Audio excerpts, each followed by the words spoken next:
Shut up and sit down.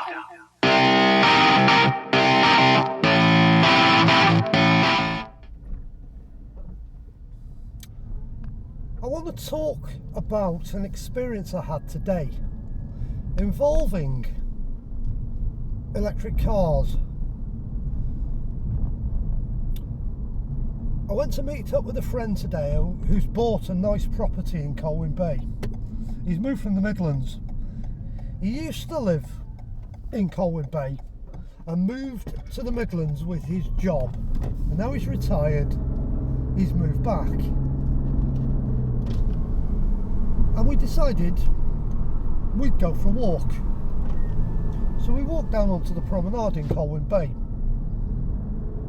and along the promenade in Colwyn Bay they've got 3 electric car charging points, not together, they're sort of scattered up and down the promenade,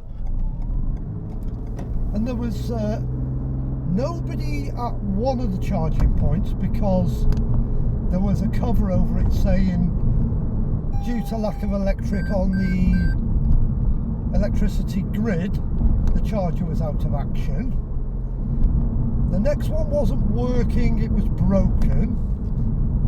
And the next one we got to, there was one car charging and another car waiting to charge. And I'm a cheeky bugger. I walked over to talk to the gentleman to ask him what his experience was with his electric car. And the first thing he said, after I introduced myself, was, "Never again am I having an electric car." He says this thing has been the biggest nightmare of a car I've ever owned. So he expanded on what he just said to me. He says, "I've been to Ireland.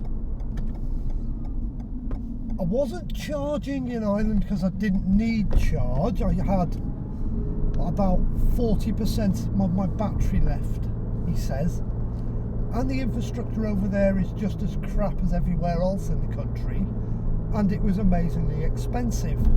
So he said, "I thought I'd get back over to Wales, and I know there's charging points," he says, "along my route." So he says, "Every time I went to a charging point, I've had to come off the motorway. There's either been a queue there or the charger's not been working." So he said, "I keep pushing on, coming a bit further into Wales, and I got to Llandudno Junction," he said, "and I had to come off the motorway because the car flashed a warning up saying lack of charge, and it went into limp mode basically." So he says, "I had limited power, limited speed, so I needed to get off the motorway network." So he says, "I found the chargers on the promenade, which I can use to top up the car to get to a fast charger." Then he goes on to tell me, which I already knew, the first one had a cover over it telling me that the grid hadn't got enough electric in the system for it to work. Next one was broken. I get to this one, he says, "and when I got here there was a car charging but nobody about, the car was locked. 2 other cars waiting and me, so that made 3 cars waiting, a car unattended.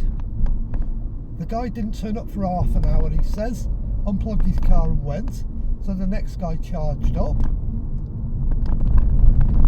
And he told me he'd been there for over 3 hours. He can't go anywhere, he's got no charge." So he says that guy charged up, he left.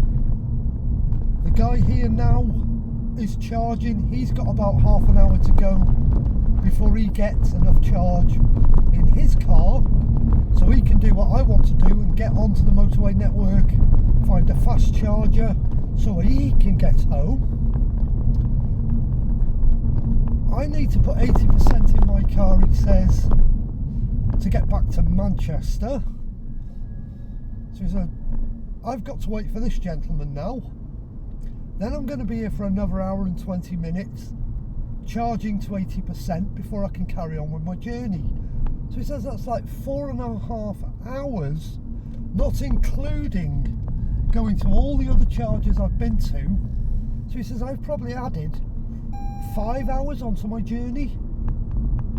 He says I could have driven home in a petrol car or a diesel, driven back to Holyhead and driven home in the time I've spent messing about trying to find somewhere to charge my car.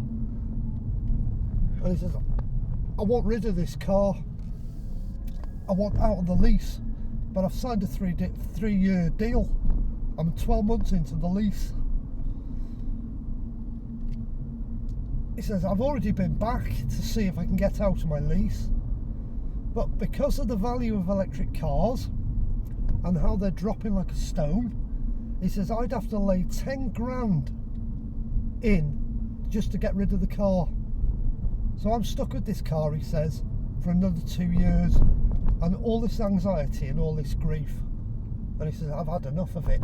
It doesn't make sense. It's absolutely rubbish. He says I'm never buying another electric car ever. He says I'm going to buy a hybrid next time and forget about all the anxiety and the grief that I've been having ever since I've had it. So that was what he told me, and that's come from somebody who's running an electric car, hates it, hates the infrastructure, and can't get out of his lease. And I think you'll find there's a lot of people who are now realising it's happening to them. Anyhow, thanks for watching, thanks for listening, and I hope you find some information handy in this video. Thumbs up if you've enjoyed, consider subscribing to the channel, thank you.